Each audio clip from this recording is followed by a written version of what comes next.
SC ST విద్యార్థులకు private corporate విద్యను అందించడం కోసం ప్రభుత్వం ఏర్పాటు చేసిన బెస్ట్ అవైలబుల్ స్కీమ్లో విద్యార్థులు ఇబ్బందులు పడుతున్నారు. ప్రైవేట్ స్కూల్ యాజమాన్యాలు నూతన అకాడమిక్ ఇయర్కు పాఠశాలలు రానివ్వకపోవడంతో మమ్మల్ని పాఠశాలకు రానివ్వడం లేదని ఆరోపిస్తూ ఈరోజు జిల్లా కలెక్టర్ అద్వైత్ కుమార్ సింగ్కు గ్రీవెన్స్లో దర్యాప్తు చేయడం కొంతమంది విద్యార్థులు వాళ్ళ తల్లిదండ్రులు కూడా వచ్చి వాళ్ళ బాధను కలెక్టర్కు విన్నవించుకున్నారు. అసలు ఏం జరిగింది, ఎందుకు ఆ ప్రైవేట్ పాఠశాలలో ఎందుకు విద్యా సమస్యలు ఎందుకు తలెత్తుతున్నాయి, ఎందుకు యాజమాన్యాలు పిల్లల్ని పాఠశాలకు రానివ్వడం లేదు, మనతో మాట్లాడిన కొంతమంది విద్యార్థులు తల్లిదండ్రులను అడిగి తెలుసుకుందాం. చెప్పు బాబు, మేము ఎన్నో తరగతి చదువుతున్నాం, అసలు ఏంది సమస్య, కలెక్టర్ గారి దగ్గరికి ఎందుకు వచ్చినావు? మేము 10th క్లాస్ ఇప్పుడు బెస్ట్ అవైలబుల్ స్కీమ్ మాకు 3rd క్లాస్లో వచ్చింది సీటు. తర్వాత వాళ్ళు ఇప్పటి వరకు చదివాము మేము అక్కడ బెస్ట్ అవైలబుల్ స్కీమ్లోనే.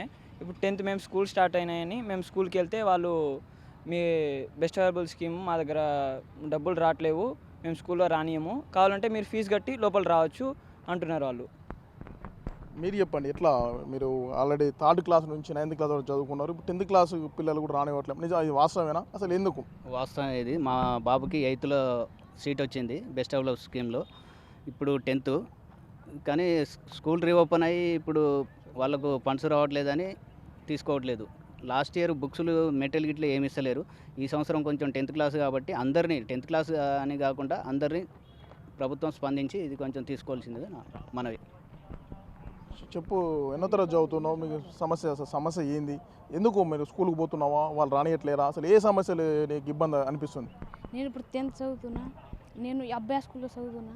అక్కడ స్కూల్కి పోతే మీరు ఇప్పుడు రాదు, బెస్ట్ అవైలబుల్ స్కూల్లో మీకు పైసలు వస్తలేవు, మీరు పోండి అంటాను. పైసలు కడితేనే లోపల రండి, లేదంటే వద్దు, మీరు పే చేస్తేనే ఇక్కడ రావాలి, లేదంటే కలెక్టర్ ఆఫీస్కి పోండి అంటున్నారు.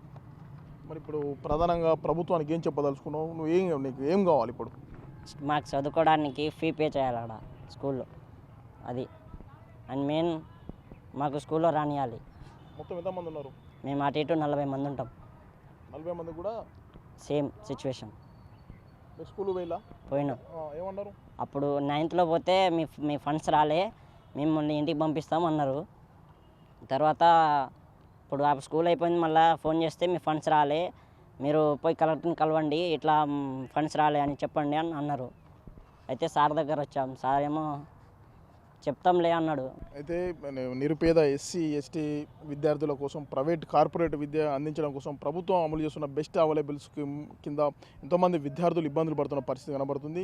తమను ప్రైవేట్ పాఠశాలలకు విద్యార్థులు రానివ్వడం లేదు, మా చదువులు ఆగమైన పరిస్థితి కూడా ఉందని కూడా ఆవేదన వ్యక్తం చేస్తున్నారు. ఇప్పటికైనా ప్రభుత్వం స్పందించి బెస్ట్ అవైలబుల్ స్కీమ్ కింద ఎంపికైన విద్యార్థులకు వాళ్ళ యొక్క స్టడీని కంటిన్యూగా చేయాలని కూడా ప్రభుత్వాన్ని డిమాండ్ చేస్తున్న పరిస్థితి కనబడుతుంది. వీడియో జర్నలిస్ట్ వీరేందర్తో యశ్వంత్, బిగ్ టీవీ, మహబూబాబాద్ నుండి.